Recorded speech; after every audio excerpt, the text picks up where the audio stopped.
আসসালামু আলাইকুম। আশা করি তোমরা সবাই ভালো আছো। আমি আগে একটা ভিডিওতে দেখিয়েছিলাম জুতার সল্ট দিয়ে কিভাবে সহজ নিয়মে বড় সাইজের ফুলদানি তৈরি করা যায়। আশা করি তোমরা আমার সাথে যারা সাবস্ক্রাইব করে আমার চ্যানেলের পাশে আছো তারা ওই ভিডিওটা দেখেছিলে। আজকে আমি তোমাদেরকে এটা খুলে দেখাবো। অনেকেই বুঝতে পারো না যে আমি এটা কিভাবে পরে খুলি। আমার বাসার আশেপাশে যারা আছে তারা অনেকে জিজ্ঞেস করে যে এটা পরে আমি কিভাবে খুলে নেই। এই যে দেখো, প্রথমে আস্তে আস্তে করে জুতার সলটাকে প্রথমে টেনে খুলতে হবে, কিন্তু কাগজ আর সল্ট কিন্তু দুইটা একসাথে টানা যাবে না, তাহলে ভেঙে যেতে পারে। তোমরা দেখো আমি কিভাবে এটাকে খোলার চেষ্টা করতেছি। প্রথমে আমি শুধু আলগা করে নিচ্ছি। আলতো হাতে হালকা হালকা করে টানতে হবে, অনেক জোরে টানাটানি করা যাবে না। এই যে এটা কিন্তু আস্তে আস্তে আলগা হয়ে যাবে। এটা যেহেতু অনেক বড় সাইজের একটা ফুলদানি, তাই খুলতে একটু সময় লাগছে। এই যে দেখো খুলে যাচ্ছে কিভাবে। এই যে আমি বের করে নিচ্ছি। ভিডিওতে হয়তো বোঝা যায় না এটা কতটুকু বড়, কিন্তু বাস্তবে এটা অনেকই বড়। এই যে এটা চ্যাপ্টা হয়ে গেছিল, এখন এটা আবার সোজা করে নেওয়া যাবে। এই যে আমি এই ডিবাটা ভিতরে দিয়ে নিয়েছিলাম যাতে করে মাঝখানটাতে চ্যাপ্টা না হয়ে যায়, মাঝখানটাতে যাতে ফুলে থাকে। এখন এই কাগজটাকে আমি আস্তে আস্তে বের করে নেব। এই যে খুব সহজেই বের করা যায়। উপরে আটকে আছে, আমি উপরে হাত দিয়ে এটা ছুটিয়ে নিচ্ছি।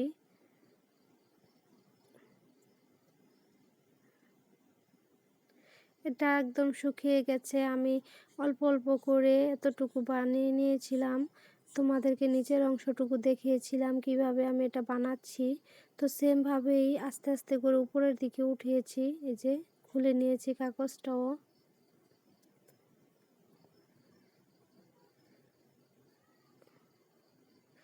একটা ভিডিও যদি অনেকগুলো পার্ট করি তাহলে তোমরা আর দেখতে চাও না, সেজন্য আমি মাঝখানের ভিডিওগুলো স্কিপ করে শুধু এটা বানিয়ে নিয়েছি। প্রথম দিক দিয়ে একটুখানি দেখিয়েছিলাম।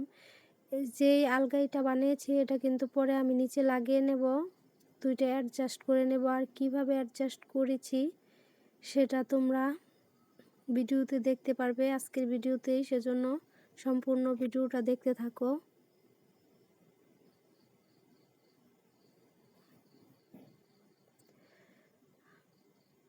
নিচের বাটির শেপ দিয়ে আমি এটা তৈরি করে নিয়েছিলাম, ওটা দেখাইনি কিভাবে তৈরি করেছি। যে কোনো একটা বাটি নিয়ে তারপর মাঝখানটাতে ফাঁকা রেখে তোমরা তৈরি করে নেবে যার যার পছন্দ অনুযায়ী বাটি নিয়ে। আমার যে বাটির শেপটা দিয়ে এটার মধ্যে ফুলদানিটা ঢুকে নিই, তাই আমি পরবর্তী সময়ে আরেকটু ফুলদানিটা নিচের দিকে বড় করে তারপর লাগিয়ে নেব।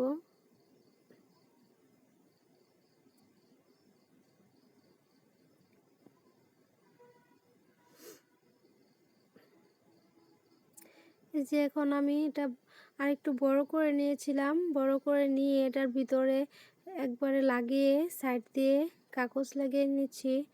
আর এখানে একটা কথা হচ্ছে, যখন নাকি বড় ফুলদানি জয়েন্ট করা হবে তখন কিন্তু কার্টনের কাগজ দিয়ে জয়েন্টটা না করাই ভালো।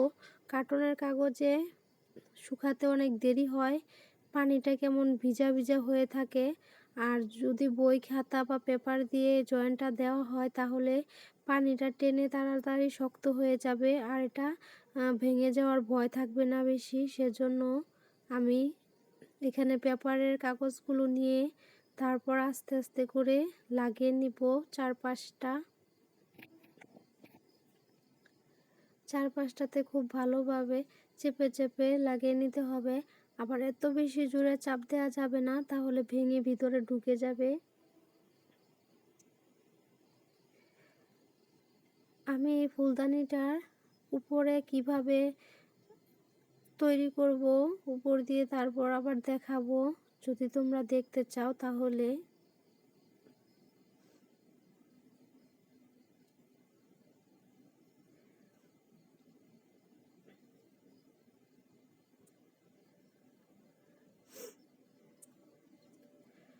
ফুলদানি প্রথমে আঁকা বাঁকা থাকলেও সমস্যা নেই, এটা পরে আস্তে আস্তে করে সম্পূর্ণ সমান করা যায়, মানে যতটুকু সম্ভব সমান করা যায়, ওটা কোনো সমস্যা না।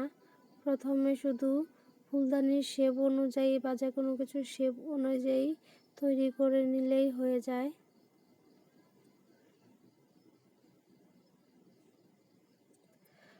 আর অনেকেই আমাকে রিকোয়েস্ট করেছো বিভিন্ন কিছু তৈরি করে দেখানোর জন্য। আমি রিকোয়েস্টের ভিডিওগুলো তোমাদেরকে পরবর্তী সময়ে একসাথে দেখাবো যখন আমি তৈরি করি তখন।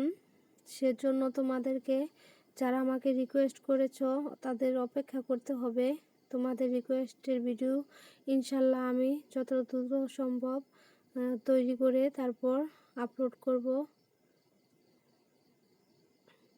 একটু বেশি করেই কাগজগুলো লাগিয়ে নিতে হবে যাতে করে এটা তাড়াতাড়ি শক্তভাবে বসে যায়। অল্প জায়গায় যদি লাগিয়ে নেই তাহলে কিন্তু এটা জয়েন্টটা ছুটে যাওয়ার সম্ভাবনা থাকবে, সেজন্য একটু বেশি করেই ক্লেগুলো লাগিয়ে নিতে হবে। তো আজকের ভিডিওটা এই পর্যন্তই। সবাই ভালো থেকো, সুস্থ থেকো, আল্লাহ হাফেজ। আর আমার জন্য তোমরা অবশ্যই দোয়া করবে যাতে করে আমিও ভালো থাকি।